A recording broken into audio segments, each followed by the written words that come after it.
नमस्कार। वित्तीय साक्षरता की इस सत्र में आप सबका पुनः हार्दिक स्वागत है। पिछले सत्रों में हमने वित्तीय समावेशन और वित्तीय समावेशन के संदर्भ में वित्तीय साक्षरता की चर्चा की थी। इसके अलावा वित्तीय साक्षरता के 5 सूत्रों में 3 सूत्र वित्तीय नियोजन, बुद्धिमत्तापूर्ण खर्च और स्मार्ट सेविंग की चर्चा हम कर चुके हैं। इसके अलावा बैंकों में जो 4 तरह के विभिन्न प्रकार के जमा खाते हैं, बचत बैंक जमा खाता, करंट अकाउंट, फिक्स्ड डिपॉजिट और आवर्ती जमा खाता, इन खातों के बारे में भी हम चर्चा कर चुके हैं, आपको जानकारी हो गई। अब वित्तीय साक्षरता के चतुर्थ सूत्र बुद्धिमत्तापूर्ण ऋण के बारे में आज हम बात करेंगे, इस सत्र में बात करेंगे। बुद्धिमत्तापूर्ण ऋण, इस सत्र की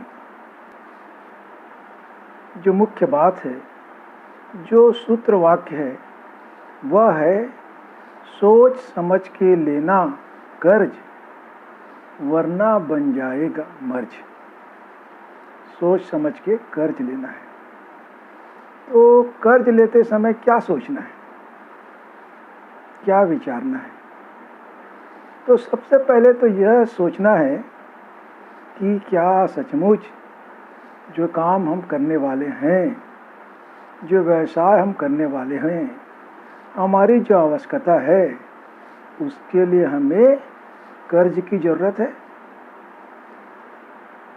पहले अपना बचत खंगाल लें, अपना जेब खंगाल लें, और अगर अपने बचत से, अपने जेब से जो हमारी आवश्यकता है, वह व्यवसाय भी हो सकता है, यह अगर बचत से हो सकता है तो कर्ज की ओर देखना ही नहीं।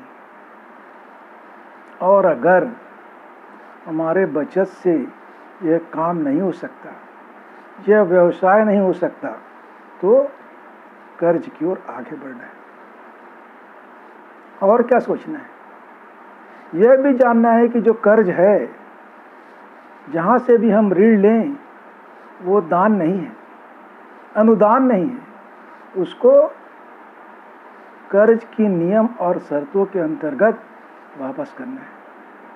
अतः यह भी सोचना है कि हम जो व्यवसाय करने वाले हैं, उस व्यवसाय से, उस गतिविधि से हमारी कितनी आय हो सकती है, हमारे वर्तमान आय में क्या बढ़ोतरी हो सकती है, और क्या वह बढ़ोतरी उस कर्ज को पटाने के लिए सक्षम है। अगर सक्षम है तो ऋण लेना है, नहीं तो और इंतज़ार करना है, और अपने प्रोजेक्ट को, अपने काम काज की सोच को और पुख्ता करना है, और बाजार को सर्वे करना है और देखना है, उसके बाद कर्ज की ओर आगे बढ़ना है। फिर एक और भी महत्वपूर्ण बात है, सोच समझ के लेना कर्ज। यह भी सोचना है, यह भी प्रतिबद्धता हमें चाहिए कि जिस काम के लिए कर्ज ले रहे हैं, वो कर्ज का पैसा उसी काम में उपयोग होना चाहिए। अर्थात कर्ज लेने के पहले सोचना है कि उस कर्ज की हमें आवश्यकता है कि नहीं, आवश्यकता है तो कितने राशि की आवश्यकता है, और उससे हमारा इनकम, हमारा आय कितना बढ़ रहा है, क्या वह बढ़ी हुई आय कर्ज को चुकाने के लिए सक्षम है, और जिस काम के लिए कर्ज लेना है उसी काम में उपयोग करना है। और भी सोचना है दोस्तों, और भी सोचना है। और क्या सोचना है? सोचना यह है कि ये देखिए, एक पोस्टर मैं आपको दिखाता हूँ। इस पोस्टर में विभिन्न तरह के उद्देश्य हैं जिसके लिए आप कर्ज ले सकते हैं। तो मैं जानना चाहूँगा कि क्या आप कर्ज जेवर खरीदने के लिए लेंगे? क्या आप कर्ज महंगी वस्तु खरीदने के लिए लेंगे? क्या आप कर्ज त्यौहार मनाने के लिए लेंगे? क्या आप कर्ज पर्यटन यात्रा के लिए लेंगे? नहीं। अगर मुझसे पूछें तो इस कर्ज की ओर आगे बढ़ना ही नहीं है। कर्ज की राशि यहीं समाप्त हो जाती है। जैसे ही जेवर खरीदा, जैसे ही उपभोक्ता की वस्तु खरीदी, यात्रा से घूम घाम कर लौट आए, तीज त्यौहार मना लिया, पैसा खत्म। उस पैसे से और अधिक पैसे का कोई जनरेशन, कोई उत्पत्ति नहीं है। तब फिर कहाँ से छूटना पड़ेगा?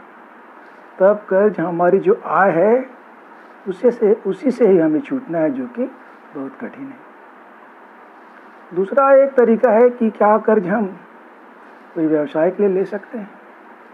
व्यवसाय के अंतर्गत है पशुपालन। पशुपालन के लिए कर्ज बिल्कुल ले सकते हैं।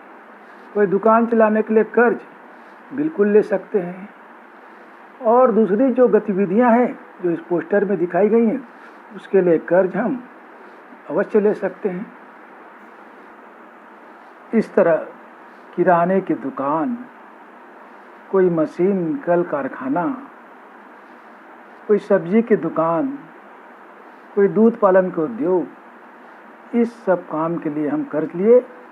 तो इस कर्ज का मतलब है कि हमने कर्ज उत्पादक गतिविधियों के लिए लिया है। इस कर्ज से कुछ पैसे हमारे हाथ में आएंगे, कुछ पैसे हमारे परिवार में आएंगे, जिनसे हम अपने परिवार के खर्चे, व्यवसाय के खर्चे निपटाने के बाद जो पैसा बचेगा, उस पैसे से हम कर्ज का भुगतान करेंगे। अर्थात मित्रों, कर्ज लेना है तो उत्पादक कार्यों के लिए, ऐसे कार्यों के लिए कर्ज लेना है जिससे दो पैसे की आमदनी हो और उस आमदनी से हम अपना घर भी चलाएं और जो कर्ज है उसकी चुकौती भी करें। यह भी जरूरी है। मैं ये नहीं कहता कि आभूषण खरीदने के लिए, यात्रा करने के लिए, तीज त्यौहार मनाने के लिए, टीवी फ्रिज के लिए आप कर्ज ना लें।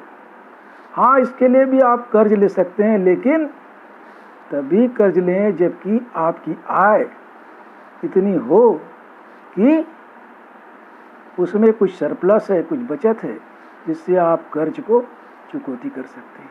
फिलहाल कर्ज लेना है तो केवल उत्पादक कार्य के लिए कर्ज लेना है, अपनी आमदनी, अपने इनकम को बढ़ाने के लिए कर्ज लेना है। तो मित्रों, फिर एक कदम और भी सोचना है कि कर्ज कहाँ से लेना है। कर्ज क्या साहूकार से लेना है? साहूकार से कर्ज लिया तो कर्ज की जाल में फंस जाएंगे। कोई नियम, कोई शर्त नहीं। जो साहूकार ने चाहा वही नियम है, वही शर्त है। ब्याज की दर हर महीने ब्याज देना है और अंततः हालत ऐसी हो जाती है कि कर्ज की चुकौती नहीं होती।